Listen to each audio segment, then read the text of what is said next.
Bueno, hay temas de análisis muy importantes, sobre todo la semana pasada es muy importante ver las perspectivas que se dieron en la Asamblea General de Naciones Unidas celebrada en Nueva York, donde estuvieron la mayoría de los líderes internacionales que expresaron las posiciones de sus países respecto a la realidad global, la crisis en el multilateralismo, también las tensiones internacionales por los conflictos armados vigentes y además las diferencias que ya existen entre países, sobre todo por la competencia comercial. Bueno, muy variado lo que se pudo ver, también la fragmentación que existe actualmente en el mundo. ¿Cuál es el balance y el análisis que hace sobre esas posiciones allí planteadas? Bueno, yo creo que es obvio que hay un terreno internacional bastante fragmentada, bastante variada, que está en un proceso de cambio muy profundo y que a las guerras principales de Ucrania y Gaza realmente no hay muy buenas perspectivas para, para terminarlos. Y obviamente lo que llamó mucho la atención fue el discurso del presidente Trump, que realmente fue un gran shock para mucha gente en la manera, en su forma y lo que se dijo, básicamente dando un sermón, instruyendo a otros países cómo debería ser y presentando a Estados Unidos como una época de oro, cuando en realidad hay muchas razones para preocuparse.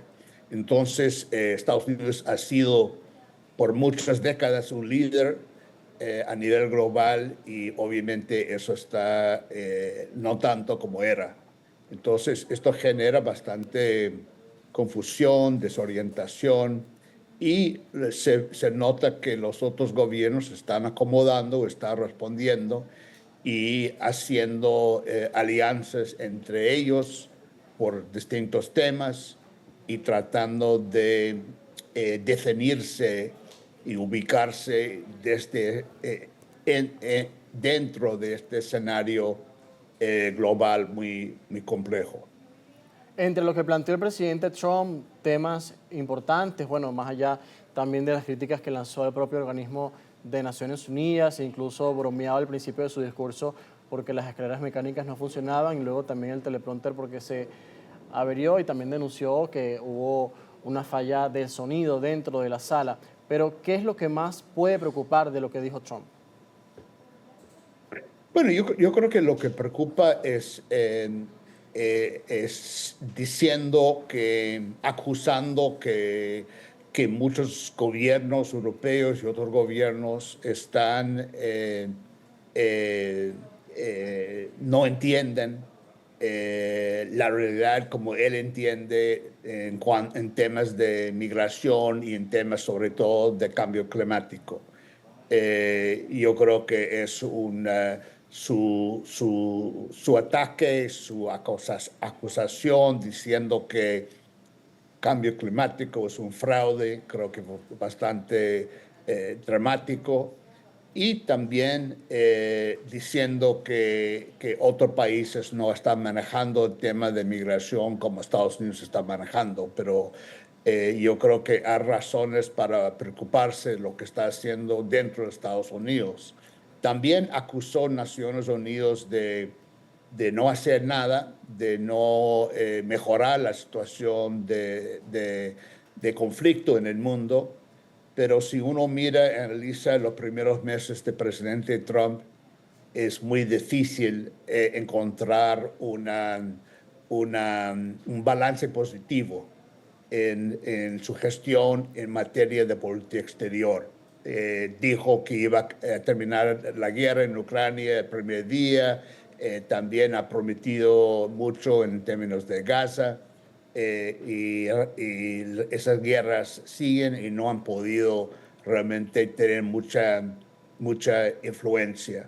Y yo creo que el tema migratorio, como han manejado en términos generales, yo creo que una posición más restrictiva, más dura, está aceptado la población de Estados Unidos, pero también la manera de tratar muchos inmigrantes, muchos que están muy integrados en la sociedad estadounidense, están aportando mucho a la economía y todo lo demás. Esto está generando una reacción muy negativa por mucha gente, aún gente que son seguidores de presidente Trump. Entonces yo creo que hay muchas deficiencias de lo que hemos visto y eso está reflejado en las encuestas en Estados Unidos. Tiene su base, pero su base política está bastante reducida y mucha gente independiente está muy decepcionado de lo que está pasando. Sí, estimado Michael, pero un tema no menos importante, el de América Latina, con la intervención de varios líderes de nuestra región, como el presidente Lula de Brasil, el presidente Gustavo Petro de Colombia, el de Chile, Gabriel Boric, entre otros que estuvieron también y manifestaron su posición. ¿Cómo se mostró América Latina en esta Asamblea General de la ONU ante las realidades que existen acá en esta parte del mundo? Bueno, también América Latina se encuentra tal vez en su momento más fragmentado que yo me acuerdo en décadas, ¿no? Hay posiciones muy encontradas, muy variadas. Hay algunos gobiernos muy alineados con Trump, Javier Milei de Argentina, Santiago Peña de Paraguay y otros. Pero también hay como presidente Lula, que dio primer discurso en la ONU como expresión, y yo creo que se proyectó como estadista, muy moderado, muy prudente, claro, firme en su posición frente a la administración Trump, pero digamos no hostil, no en un tono bastante mesurado, y yo creo que fue un discurso muy bueno como es de él. Gustavo Petro, en cambio, dio un discurso muy de enfrentamiento, un tono muy agresivo, muy atrevido, y yo creo que esto no lleva a ninguna parte. Yo creo que Petro, está intentando ocupar el espacio del líder global contra Trump, obviamente, y Claro. tiene un temperamento muy distinto a lo de, una forma muy distinta a lo de Lula. ¿Usted cree que eso es premeditado? Es decir, hay un objetivo de fondo ante las posturas que él ha expresado, lo que expresó Naciones Unidas, pero luego también cuando se manifestó en una calle de Nueva York en medio de una marcha pro-palestina y que esto derivó además que fuera su visa revocada cuando él ya intentaba abandonar Estados Unidos? ¿Cuál es el impacto también político que tiene esta medida que se generó este fin de semana? Bueno, yo creo que los Estados Unidos no tenían mucha opción. Yo creo que no es una gran sorpresa que revocaran su visa después de haber dicho que eh, básicamente llamando a la insubordinación de las Fuerzas Armadas estadounidenses a las instrucciones y órdenes del presidente Trump. Lo cual algo parecido nunca había escuchado en mi vida. Y yo creo que sí, yo creo que él está muy conscientemente tratando de proyectarse como el líder global anti-Trump, y eso obviamente tiene efectos para él electorales y políticos en Colombia. Él se presenta como la víctima, se presenta como el único que tiene valentía para enfrentar Trump, mientras que los otros están callados. Él le encanta, a Petro le gusta mucho jugar ese papel, y según él, yo creo que traen beneficios políticos y electorales. Y él puede tener algo de razón. Creo que para su base en Colombia esto funciona y hay elecciones, como sabemos, en mayo, y él está haciendo todo lo posible para su candidato, quien sea, es reelegido, es elegido. Entonces su proyecto, el proyecto de Petro, puede continuar por más años. Finalmente, estimado Michael, un tema también que fue relevante en esta agenda, aparte de lo que ya comentábamos sobre la fragmentación dentro del sistema de Naciones Unidas y en Latinoamérica, la guerra en Gaza, la guerra entre Israel y Hamas, que algunos países han considerado como un genocidio, otros han avanzado en el caso de algunas potencias europeas, y han reconocido al Estado palestino, que en la práctica, digamos, no tiene una mayor representación, digamos, sino que se ha hecho de forma simbólica. Esto también ha generado división en el seno de Naciones Unidas, porque hay países que rechazan esta medida, en cambio otros dicen que esto más bien favorecería la creación de un Estado palestino y también la paz entre palestinos e israelíes. ¿Cuáles son las perspectivas sobre esto en el marco también cuando hay una movilización importante para que se establezcan acuerdos, para que se logre un alto el fuego en la Franja de Gaza, se permita también la entrada de ayuda humanitaria a la población civil palestina y por otro lado se liberen a los rehenes cautivos por Hamas desde hace casi 2 años? ¿Cuáles son, digamos, los resultados que esto puede traer a partir de esas conversaciones, incluso en los pasillos, al margen de esta asamblea? Bueno, fue llamativo también el discurso que dio el primer ministro Netanyahu. El Mucha viernes, sí. gente, ¿perdón? El viernes, sí, justamente el Sí, el discurso de viernes, Netanyahu. sí, yo escuché ese discurso, fue muy firme, fue muy desafiante, yo diría. Hubo muy poca gente ahí en el salón cuando le dio, pues, se salieron en protesta, pero él parece que está totalmente decidido, comprometido para seguir su estrategia.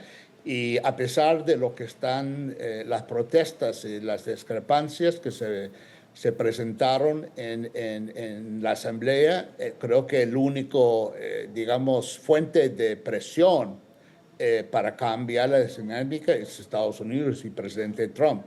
Y justamente van a encontrarse en Washington y a ver si esto puede generar una dinámica distinta. El presidente Trump dice que tiene un plan, pero hasta ahora, a pesar de lo que ha dicho, no ha sido muy exitoso en, digamos, limitar y frenar la política de Netanyahu en Gaza.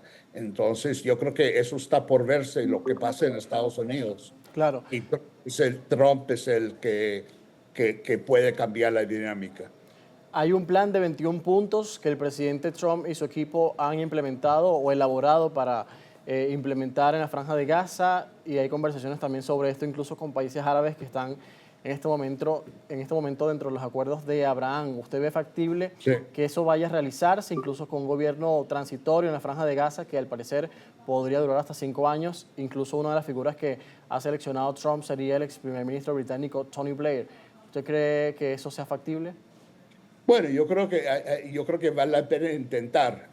Nada es fácil en esta situación en Medio Oriente y sobre todo cuando se trata de Israel y después de lo que pasó en octubre 23. Pero yo creo que es un plan que vale la pena intentar y ojalá que tenga éxito, porque la situación como está es realmente una vergüenza y ha sido una tragedia en esa parte del mundo en esa parte del mundo y para todo el mundo. Así que espero que el plan funcione, pero hay que ser muy realista y reconocer que hay obstáculos y las posiciones están bastante firmes en la región. Muchísimas gracias por acompañarnos esta mañana, Michael, para analizar la actualidad internacional y entender el panorama que se está viendo en este momento en el mundo.